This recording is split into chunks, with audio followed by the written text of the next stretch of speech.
Have you ever wondered why some conflicts in Africa seem to last for decades, almost becoming a permanent feature of the landscape? It's easy to get lost in the headlines of today, but the roots of these prolonged struggles often run much deeper than we think. They're tangled in a history that's rarely discussed, a story of lines drawn on maps by people who had never set foot on the continent. Today, we're pulling back the curtain on the hidden history behind Africa's longest conflicts. Let's travel back to the late 19th century. Picture this. European leaders gathered in Germany for what's now known as the Berlin Conference of 1884. Over a few months, they literally carved up Africa, drawing borders with rulers and pencils, paying little to no attention to the complex tapestry of cultures, languages, and social structures that had existed for centuries. Imagine your town suddenly being split in two, with a new, arbitrary border running right through your neighborhood, separating you from family and friends, and forcing you into a new country with people you've historically been rivals with. This wasn't just a hypothetical, it was the reality for millions of Africans. This division, often called the Scramble for Africa, wasn't just about territory, it was about control. Colonial powers implemented a strategy of divide and rule. They would often select one ethnic group, elevate them to a position of power over others, and provide them with education and administrative roles. This created instant and lasting resentment. In Rwanda, for example, the Belgian colonizers favored the Tutsi minority over the Hutu majority, even issuing identity cards that formalized these ethnic distinctions. This policy created a deep-seated animosity that would eventually explode into one of the most tragic genocides in modern history. The seeds of conflict were deliberately sown, and they were designed to keep the local population fragmented and easier to control. Then came the wave of independence in the mid-20th century. You might think this would be the start of a new, peaceful era, but the newly independent nations were left with a devastating inheritance. They were stuck with the same artificial borders drawn by the colonizers. Suddenly, diverse ethnic groups, some with long histories of rivalry, were forced to coexist and compete for power within these new nation-states. The political and economic systems left behind were often weak and designed to benefit the former colonial powers, not the local people. This created a perfect storm for instability. Think about the Democratic Republic of Congo, a nation of immense size and incredible resource wealth.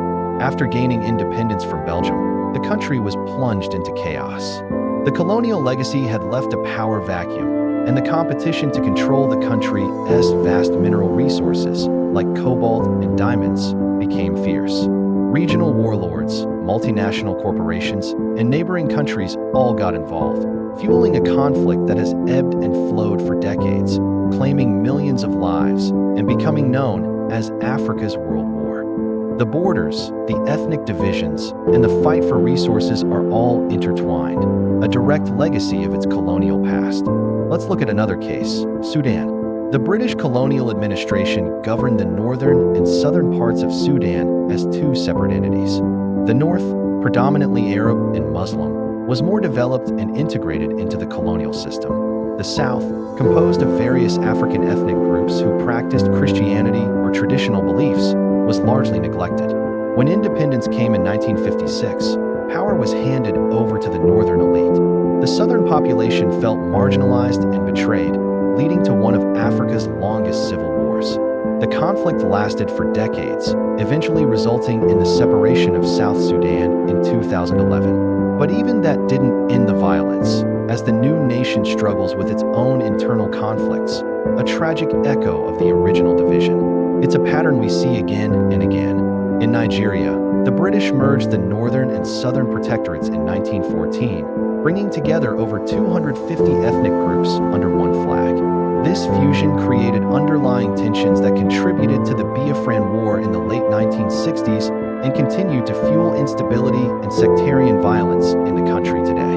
Similarly, the conflict in Angola wasn't just a civil war, it was a Cold War proxy battleground.